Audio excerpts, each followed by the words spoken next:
Hey, thanks for joining us for another episode. So happy we're into season 3. And just a reminder, if you want to be a guest, reach out to the show directly. All the contact details are in the show notes. And if you're interested in learning more about planning your own teaching career, check out Smart Teacher, Teacher Career and Retirement Planning. It's available on Amazon. If you're a little closer to that retirement phase, also check out Retirement, M-I-N-T, Fresh Starts and New Beginnings, also available on Amazon. Now on with the show. As much as I loved kids, I was really starting to feel frustrated with discipline strategies and things like behavior charts. And Meet Jill. Having decades of experience in the public education system, she delved into alternative ways to communicate to enhance her work with students. In tandem with her part-time teaching career, she began to facilitate and teach effective communication techniques. Now retired, she's taking that passion to new heights. Find out what keeps her engaged and thriving. It all starts now. Welcome to 85 After School. I'm your host, Nicole, and this is the podcast about teacher career and retirement planning through real-life stories of those who live it. It's my great pleasure to welcome Jill to the show and the first official guest of, even though it's episode 2, the first official guest of season 3. So I'm excited that you're here today, Jill, and I can't wait to hear all your stories. So welcome. Thanks for having me. And I want to get right into it because you have such a wonderful career. Maybe you can roll all the way back to the beginning. How did you find your pathway to teaching? Well, I was definitely one of those kids who loved babysitting. I was the neighborhood babysitter, and I always knew that my career would involve kids. But when I was in university doing my undergrad in child psychology, I thought that I was actually going to look at doing speech pathology with kids. And I was volunteering at a local hospital. But when one of my practicum placements involved going to a local school and working in a spec ed classroom, I was like, oh, this is where I need to be. But it was only a few weeks away from applications for Teachers College. So I was scrambling to get the applications in, and then I never looked back. That's amazing. So you always had a little bit of this calling and excitement and knowing you wanted to guide students. Did you already originally know what age group you really gravitated to, or was it more of a discovery as you went to Teachers College? Definitely, I always had gravitated to younger children, but later in my later years, I definitely found the joy of all ages. So once I started stretching myself a bit more.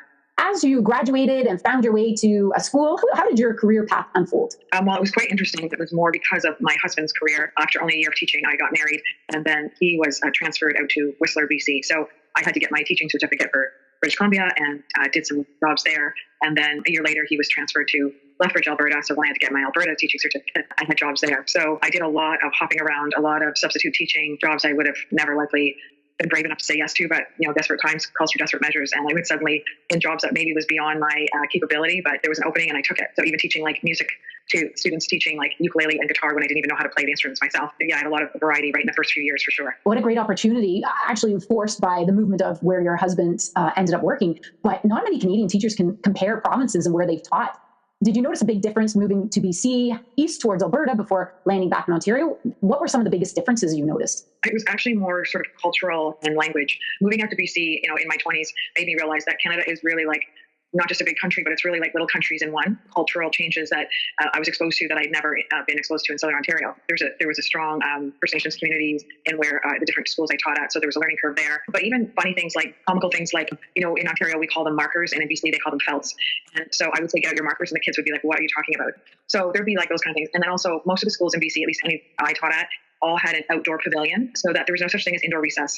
If it was raining, they put their gear on and went outside. And I remember one of my first time supply teaching, I saw it was raining out and went across the hall and asked the teacher, what do we do for indoor recess? And she said, indoor what? And she goes, what do you mean? I just put the rain gear on the pavilion, then go into the pavilion. So I'm like, oh, okay. And then when I went to the staff room, she came up to me and she was like, what was this thing about indoor recess? And I said, well, in Ontario, if it rains, the kids stay inside. And she turned to her colleague and said, Betty, can you imagine that if we had that? I love that. Yeah, it is very regional, right? And they're used to rain, especially in the Vancouver area. So pavilion it is. Go stand underneath the pavilion for 15 minutes. And then in Alberta, it was, the climate of the deep cold. So in the winter, there was more indoor time because of just the frigid temperatures. So more so than in Ontario. Yeah, of course. And depending on whether you're in Edmonton or Calgary, there's even a difference between those two cities. Yeah, lots of different expectations. And of course, Alberta definitely felt more laid back, but in a fun, more enjoyable way. Right. What an amazing experience. So then you ended up eventually back in Ontario. And how did your career path unfold from there? Yeah, well, then we came back to Ontario, but not home because we had to go to Belleville. So again, new school board and new experiences.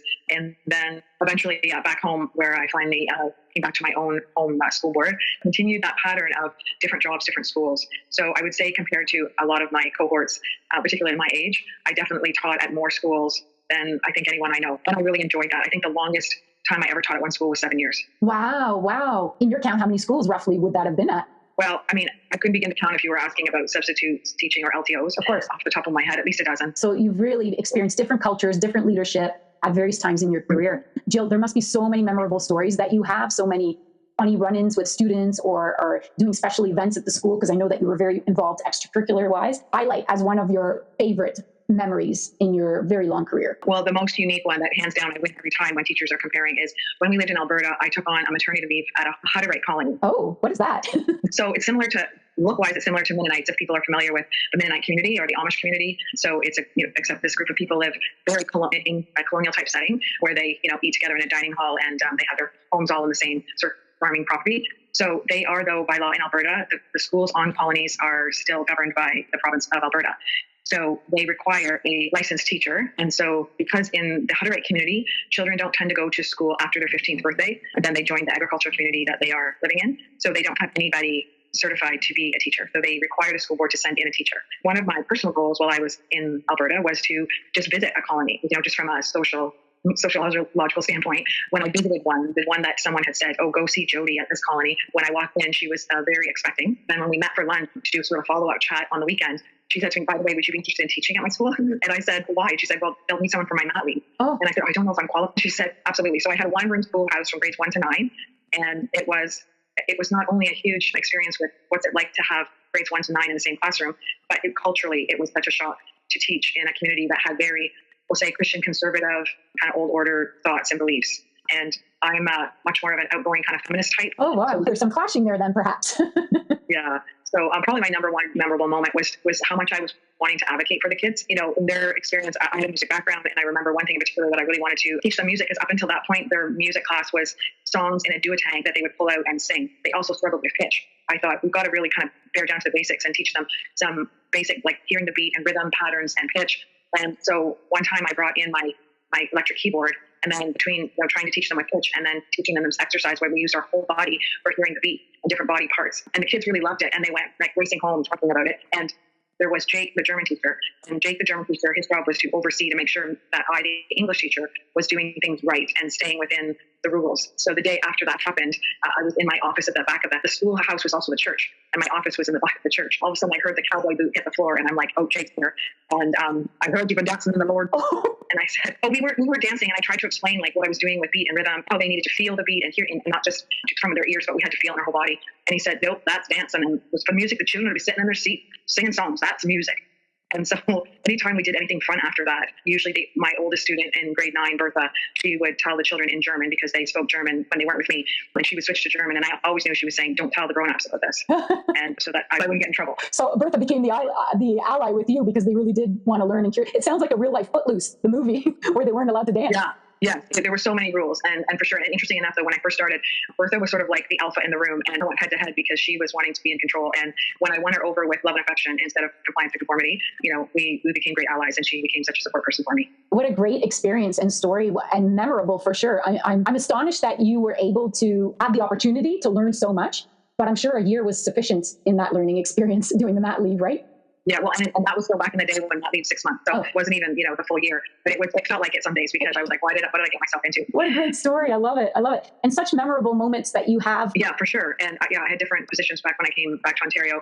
Spec ed, kindergarten, a lot because when I came back to Ontario, I became a mom, and then I started teaching part time, and so I kept seeking out the best part time jobs. So I kind of tried them all, like library and planning time and kindergarten. And then when kindergarten went full days, full time, then I shifted again. My latest role was teaching music and drama at a school for grades K to 6, and I absolutely loved it. Because I was the person who would get the choir and the drama club or classes ready for assemblies, for the holiday festivities.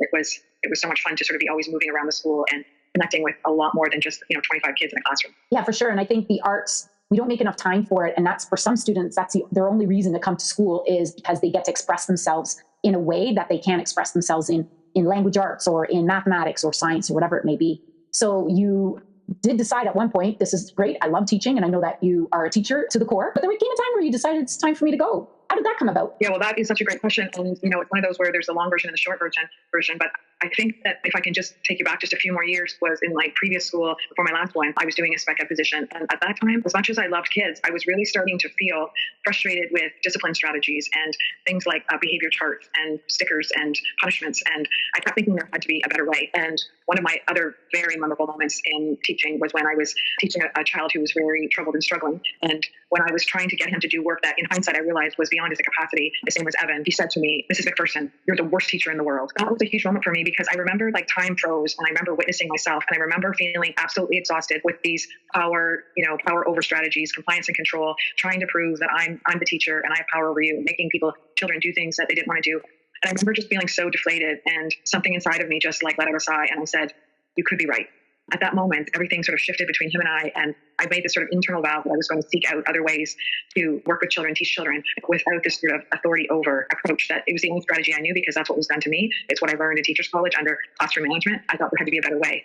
And then as I sought out other ways, I ended up actually taking a leave of absence to go back to school. Eventually, I did find something called nonviolent communication. At the time, I was starting my new job as the music and drama teacher. When I started doing the training in nonviolent communication, a school founded by Marshall Rosenberg in California, I realized how much what I was doing as a teacher, what I was taught to do as a teacher, was contributing to the problems I was trying to put out. So it was so valuable to suddenly have the skills that instead of like flaming the fires I was trying to put out, I was able to not only sort of put out fires, but prevent a lot more problems. And that really hooked into your heart and became a passion of yours. What is that passion that keeps you busy now in so-called retirement? Because I know you're very busy and don't feel necessarily retired. Yeah. Well, what ended up happening though is, about 15 years ago when my youngest was starting JK and I had thought I was going to go back full time, a part-time gig sort of planted a seed. And by the time in the last about 5 years in particular, I started doing freelance work for an organization called Youth Wellness Network in the Toronto and Peel School Board, where I was teaching like mental health and communication skills workshops for teachers, students, and parents. I still am doing work for them as well. And so when the job that I loved was going to be changed to something I didn't love, I really knew, from my spiritual beliefs that it was the universe saying, we're going to have to make this so painful for you that you're going to have to leave. Because I know if they hadn't changed my job, I'd still be there, still teaching kids, NBC, inspiring colleagues, talking about it and doing my part-time teaching and my part-time work at Youth Wellness Network. But then when I left school, then I was able to fully immerse myself in my side business. And I'm now also doing freelance work for an organization called the Expert Talk, where I do communication skill training in corporate world. And I'm growing my one-to-one clients, although I've kind of capped it because I'm much more passionate about working with groups, whether it be corporate or education. Those workshops or the keynote speaking is really I'm gravitated to doing, and they're building in number. And I keep really enjoying my number one passion, of course, is speaking to educators, because I really want it to get out there that when I hear so many teachers frustrated with kids today and discipline today and not feeling supported by it, and then I really want to help them understand how much they can be self-empowered if they're willing to let go of the old frame of compliance and control. New generation of children who are here to say this power over paradigm doesn't work anymore. Education is no longer about pumping children with information. It's about skill building. Education now needs to be about teaching. How do we get along? How do we communicate? How do we problem solve? There's no explicit direct teaching of those skills. And so I really want to advocate for kids now. It's like, nope, now you need to leave the school building altogether, reach many more educators to know that there is an answer. And it's not about going back and being harder and heavier with rules and punishments. And there is a way to educate children. There's so much thought in moving forward when our new generation are completely different creatures than we were, like you said. You mentioned that you have this side business that has now flourished into a full business. Can you give us the name and maybe describe some of the services that you provide? What are some of the tangibles when you work with your clients?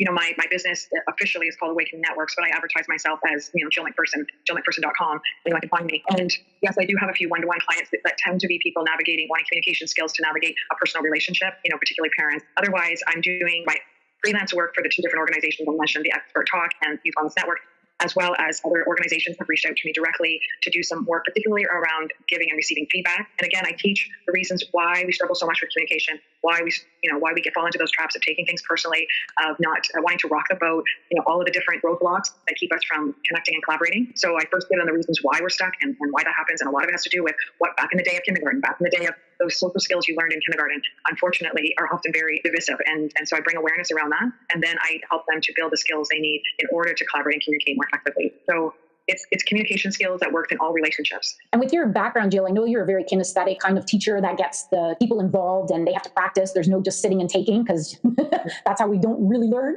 But you get them to practice in safe spaces. Yeah, for sure. I mean, there's so many different moments I can think of, but one that really stood out was this past summer. I was doing a workshop for managers at Maple Leaf Sports and Entertainment in Toronto, and I had them participating in this role play, and we had a few laughs and comical moments.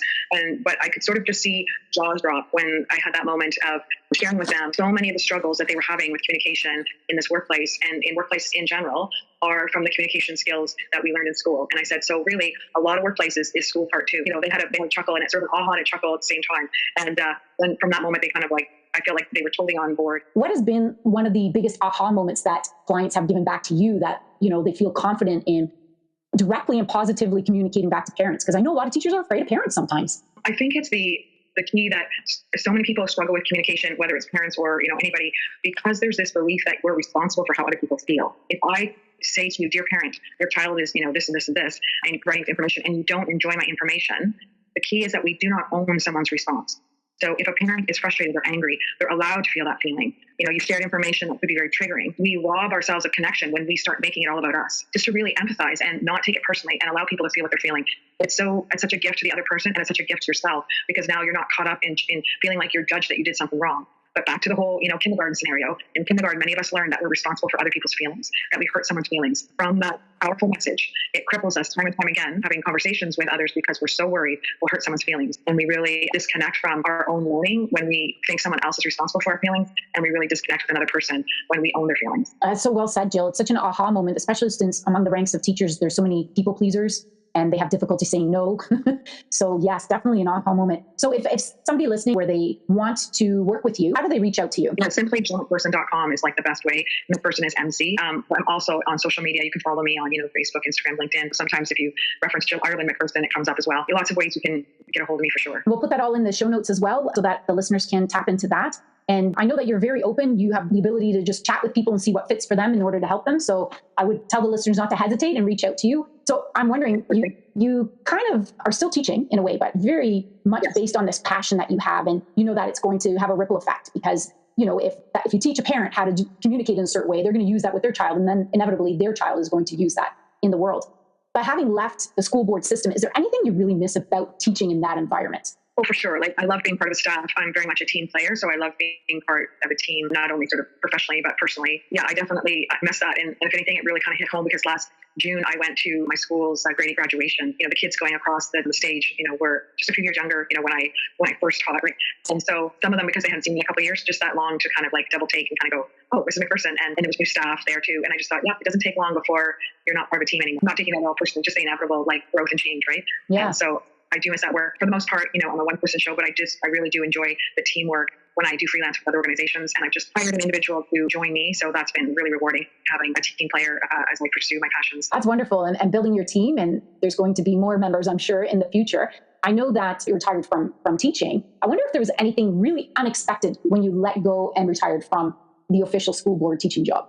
No, I don't think so. I think I was, definitely ready. And in many ways, I said to people, I had one foot out the door for years because I always thought it was going to be that my side business would build to the point where I would just have to leave my teaching job. And what I didn't realize until I left was how much I was still putting my teaching job first and making sure everything was ready, for lesson plans, for assemblies, for the choir, for drama club, for the mental health group I was doing with the 7 and 8s. And then if I had time, I'd work on my business. And so if anything, I realized that, it was definitely time for me to go. And I'm so grateful that my admin decided they were going to change my job. Initially, I was devastated, but then I realized, no, this is the gift. This is the kick I needed to take. It's time to go. Yeah, it is a gift. And we think we know best for ourselves, but sometimes, like you said, the universe points us in a different direction. The old adage, one door closes and a window opens. So what a great opportunity. With all your experience, Jill, though, I know that you have oodles of advice. What advice would you give to beginning teachers, middle career teachers, and late career teachers in relation to their career planning? Well, definitely, I always advocate for lots of change. So I learned so much from all of my moving in different positions I had early in my career. And I would, within people's sort of nervous system capacity, I would really encourage people to not kind of plant themselves right away, but to move and try different things. I even noticed in the early years when I would move to different schools, and people would be trying to brainstorm some problems. I had ideas because other schools did it. And lots of people would go, that's crazy, we can't do that. And I'd be like, well, actually, I know, I lived it. And so I had a lot to contribute for problem solving and creativity because of all of the different things that I had been exposed to. And maybe more towards middle teachers, maybe, once you get a bit more financially stable, keep investing in yourself, keep, doing the PD. In Ontario, our union gives PD funds. I applied every year and used it. And so. And Jill, they can even use it to reach out to you. If they wanted to use PD funding, they can take courses with you. Absolutely, yes. And I can help you love your job again if that's that's one of my keynotes is, how to love your job again. And so, yes, you can invest in finding out what I did to love my job again. And I think for later teachers, I mean, the one thing I saw a lot in the staff room was witnessing conversations around the pension calculator. And I remember sort of feeling some heaviness and sadness that they were already burnt out. They were all ready to go out the door, but a calculator was telling them to stay. And, if anything, I would say, get creative. There's more than one way for money to come to us, and trust. And don't sacrifice, another 5 years of your life if you're already burnt out. You're not serving yourself, your family, or the students you teach, right? So trust that there's other ways that you could make up the difference of, possibly we're talking maybe only a few $100s each month, whether you stay, 1 more year or 5 more years. So I would definitely say to later your teachers, if you want to pivot or you want to leave early, there is a way. Find the way. Don't let the pension calculator tell you what date you have to leave. Yeah, absolutely. And it's not called golden handcuffs for for a joke. It really is. Like, don't make your health suffer and don't let your years slip away. And if you're truly unhappy or it's making you sick, and you're that scared, take a leave of absence. Find that joy again that you had at the beginning of your career. Yeah, especially for the kids' sake, right? Because kids know when teachers don't like their jobs, and it really emotionally is very negatively impactful on children. So for everyone's sake, take care of yourself and be open that there's always other options. Yeah, absolutely. Life's too short. Put yourself first in that regard, for sure. And it's a positive effect on the children because they're with a teacher who's going to be happy and content to be there. So who wants to be there and is not dreading Mondays and celebrating Fridays. I was a teacher that would be like, happy Monday, and that's what I wish kids could just be as happy that it's Monday instead of and then we train them to think that Friday is the day to live for. Well, Monday's a great day too. Absolutely. And Tuesday, Wednesday, Thursday as well. So I'm wondering, Jill, with all your experience, if you could go back to when you first started teaching, but with all the knowledge you have now, is there anything you would have done differently planning towards retirement? I don't think so. I'm just so grateful for all my different experiences. And my husband and I planned accordingly that, we could definitely make it work, that I was part-time, that I got the joy of keeping the profession I loved for so long and the joy of being more involved in raising our 4 children. It was great. And it's funny, I do remember multiple times, particularly moms looking at me in the staff room saying, you're so lucky that you could teach part-time. Luck to me insinuates that, I have no problem owning the privilege opportunities I was born into that I didn't choose. But I also did make a lot of choices that allowed that to happen. And I believed it could happen, and we both believed it could happen. So having that belief of we'll just figure out a way to make this happen, and putting your values first, and the money following, rather than money making the decisions for all your life. I'm really grateful that we kept our values in the driver's seat. I think that is a very important point, Jill, because people can't look into your life and the sacrifices that you made or the adjustments that you made, but you chose your values and how you wanted to raise your kids and still have your foot in the door to teach because it brought you such pleasure and passion. What a great way to be able to have both worlds in that sense. And on that note, I'm wondering, without getting too personal, just in a high level conversation, what financial planning did you do, if any, before you retired? Well, I think right from the get-go, I'm talking at the beginning of my career and my husband's career, because we, were married kind of right out after post-secondary, is that we weren't going to rely just on our pensions. So I guess for the, younger teachers listening, don't put all your eggs in one basket. Yes, the teacher pension is a lovely pension, but if you want other options, putting money in other investments and diversifying, I think, is so important. I think that is the golden nugget right there, Jill, and you said it so well. Yes, it's a good pension. Yes, you have good benefits, but you don't know what the future holds. So you have to take care and spread out your risk factor in that sense and not be dependent on that pension, because maybe you have to retire early. Maybe there's a disability somewhere down the road. So you really should hedge all bets in that regard. So great point. Jill, we've reached the part of the show where I ask our guests to contribute a gem, that one insight or tip to help the teachers and educators in schools who have just started a new school year. What would your gem be? Well, one thing in the nonviolent communication world is the founder, Marshall Rosenberg, had a quote that said, anything worth doing is worth doing poorly.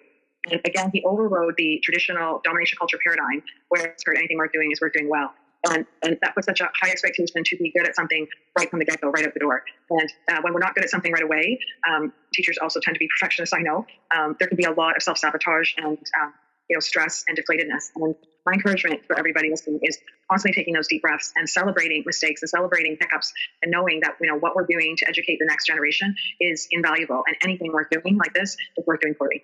And that allows for us to grow and become better persons in the long run, right? We're role modeling to our children. I mean, how many children get absolutely, anxiety, test anxiety or performance anxiety because there's a desire to be good, like get an A right away, and of course, if it was up to me, we would completely restructure our assessment process as well. But that you'll have to have me back for another time on that one. But just really easing up and role modeling that self-empathy, doing it ourselves and then role modeling it to our children and our students when they're frustrated. Go, yeah, I hear you. That was disappointing, and how can I support you, and recalibrating and trying again and doing that for ourselves first. So What a life skill, a true gem. Yeah, and just one more thing I'd like to add is so often in education, we ask children to do the things that many adults struggle with themselves, like regulating emotions. I mean, we see it all the time, right? An emotionally dysregulated adult trying to manage a dysregulated child. And yet we hold this expectation that children should be happy and grateful all the time, cooperative all the time. But how often do we as adults can do that? How often can we actually keep that standard ourselves? And in my experience, too often we punish children for lacking the communication skills and emotional regulation that we never taught them. Why? Because it was never taught to us. So imagine instead if we placed more emphasis on equipping educators with the tools to recognize conflict-producing paradigms and then replace them with collaborative ones so that we could learn how to grow from painful emotions and to use language that fosters understanding, connection, and just genuine collaboration. These are the very tools that could help us transform education out of a power over hierarchical system, the system that is truly draining so many educators today and creating suffering for our students, into a power with collaborative system. And I gotta say, I feel so deeply equipped and driven to help lead and foster this transformation. And this is what I'm doing now in my quote unquote retirement years, because I believe that this is the shift. This commitment to teaching and modeling the skills of connection is the single most important ingredient in ensuring the future and success of education. Because the success of our education system won't be built on power over children. It will be built on power with them.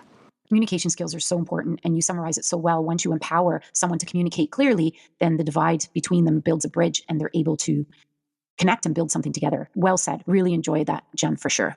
Jill, I have to say it's been such a pleasure speaking with you, and I wish you all the best in your endeavors now that you are retired, even though you're working every single day hard with all your clients. And thank you so much for being here today. Well, thanks for having me. I really enjoyed it. Well, that's our show for today. Thanks for joining us. Be sure to subscribe to the podcast so you know when new episodes are uploaded. We'd also love to hear your feedback.